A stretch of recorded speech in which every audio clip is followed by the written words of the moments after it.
Good morning, everybody. Glad to have you here today. If you want to follow along with me, we will be in the 30th chapter of Proverbs, beginning in the 10th verse. Chapter 30, beginning in verse 10.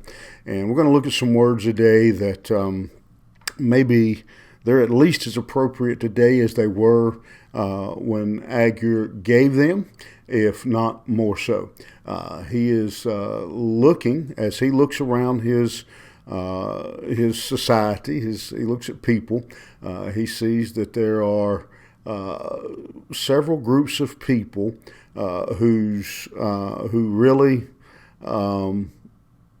aggravate him, whose actions are sinners who are just openly going against the Word of God. And so he's going to speak out against them. First of all, in verse 10, accuse not a servant unto his master, lest he curse thee and thou be found guilty. He says, don't try to get over on your coworker. In other words, don't speak badly of a coworker to be able to get an advantage on them, maybe to get a promotion ahead of them, get them fired, get you a raise, something like that. He says, don't do that in the workplace. Again, I think all of us, if you've ever had a job in the public domain, you know that can be an issue. Next group that he has something to say about, he says, there's a generation that curseth their father and doth not bless their mother. Don't be disrespectful of your parents. I have told a lot of young people over my ministry, if you really want to know what kind of person you are dating, planning on marrying, look at how they speak to their parents, in particular their mother.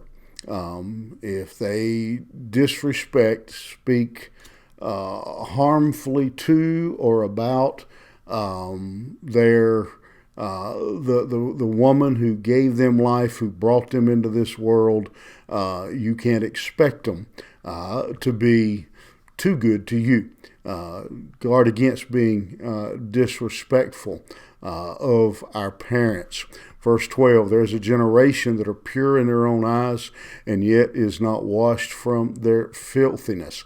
Here's a group who he says they think in their own eyes they're pure, but they've never been cleaned. He says they're living just outwardly immoral lives, sinful lives, and yet on the other hand they are bragging and think that they are righteous.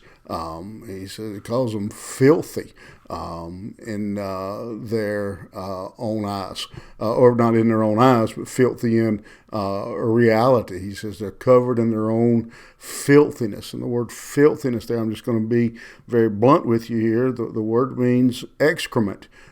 He says they think they're pure, but they are not, based on the way they are living their life. Says there's a generation, oh how lofty are their eyes, and their eyelids are lifted up. A proud people. Is guard against pride. We know that the Bible repeatedly warns against pride, people who lift themselves up, who arrogance is a repeated warning in the book of Proverbs and the Bible as a whole.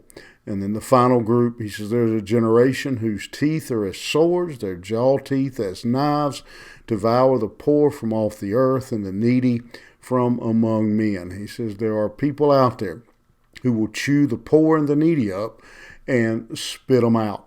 They will take advantage of them. They will, Robin Hood's legend was that he stole from the poor, from the rich, and gave to the poor. He says this group steal from the poor and give to the rich. He says they are harsh on the needy, the poor, the broken down, the handicapped, the aged. He says they are destructive towards that group of people.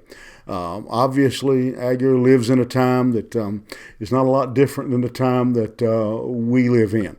If you look at what Paul wrote about the last times, Paul says in 2 Timothy, he says, men will be lovers of their own selves, covetous, boasters, proud, blasphemers, disobedient to parents, unthankful, unholy, without natural affection, truce breakers, false accusers, incontinent, fierce, despisers of those that are good, traitors, heady, high-minded, lovers of pleasure more than lovers of God, having a form of godliness, but denying the power thereof. Things haven't changed much from Agur's time. If they have changed, they've gotten worse. And so as we consider these groups of people, I think, again, as with much of Proverbs, there's two challenges for us. One is don't be that person. Don't be like the people here that he describes.